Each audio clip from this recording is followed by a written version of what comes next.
English language, जिसका chapter है chapter number 15। तो आइए चैप्टर नंबर 15 स्टार्ट करते हैं।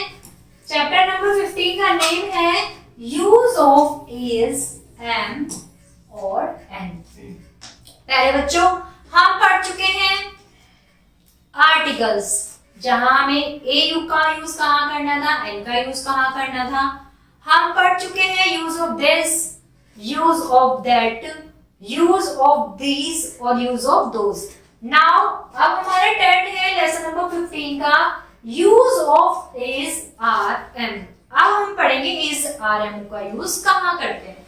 Let's start now. सबसे पहले बात करते हैं अफर्मेटिव सेंटेंसेस। इट मींस साधारण वाक्य।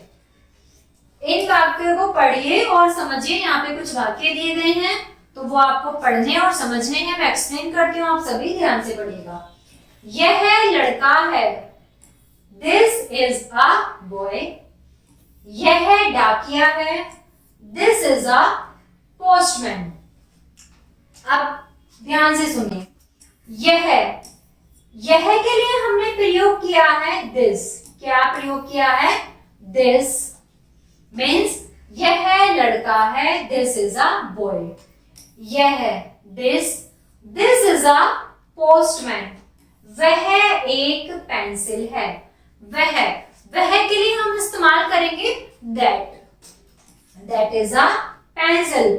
वह स्लेट है, दैट इज अ स्लेट। अर्चना एक लड़की है, अर्चना इज अ गर्ल।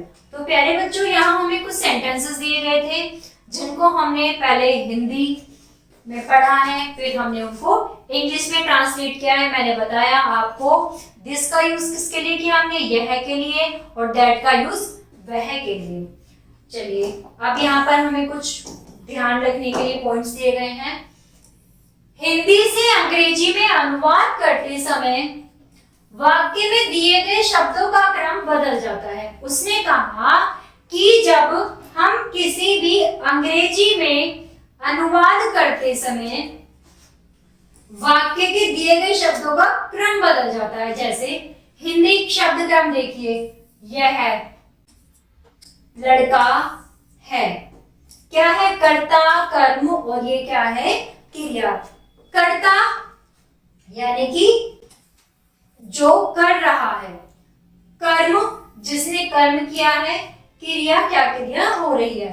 अब अंग्रेजी में आ जाइए दिस मीन्स सब्जेक्ट को बोलते हैं हम। जो हमारा सब्जेक्ट है, जो हमारे उस कार्य को कर रहा है, वो क्या है? सब्जेक्ट है हमारा। इज क्या है? हमारी वर्ब है, और ए बॉय क्या हमारा ऑब्जेक्ट है। अब आप समझ रहे होंगे कि अंग्रेजी में अनुवाद करते समय सर्वप्रथम सब्जेक्ट, कर्ता, फिर वर्ब यानी कि क्रिया, और अंत में ऑब्जेक्ट की अंग्रेजी बनाते हैं। कार्य करने वाला उस वाक्य का सब्जेक्ट कर्ता कहलाता है। क्या कह रहे हैं कि जो कार्य करने वाला होता है वो उस सब्जेक्ट का सब्जेक्ट यानी कि कर्ता कहलाता है। अब आ जाइए, हिंदी से अंग्रेजी में अनुवाद करते समय के लिए इज का प्रयोग करते हैं। सभी एक वचन कर्ता के साथ इज का प्रयोग करते हैं। अब इन्होंने क्या कहा कि हिंदी से अंग्रेजी में अनुवाद करते समय है के लिए क्या यूज करेंगे? इज। और एक वचन कर्ता के साथ किसका यूज करेंगे? इज का। तो प्यारे बच्चों, ये था हमारा आज का लेसन, जिसमें हमने पढ़ा था क्या? इज, एम का इस्तेमाल। तो आशा करती हूँ आप सभी को समझ में आया होगा। आपको कोई भी समस्या है तो आप कमेंट बॉक्स में जरूर लिखें और वीडियो को लाइक करें। धन्यवाद।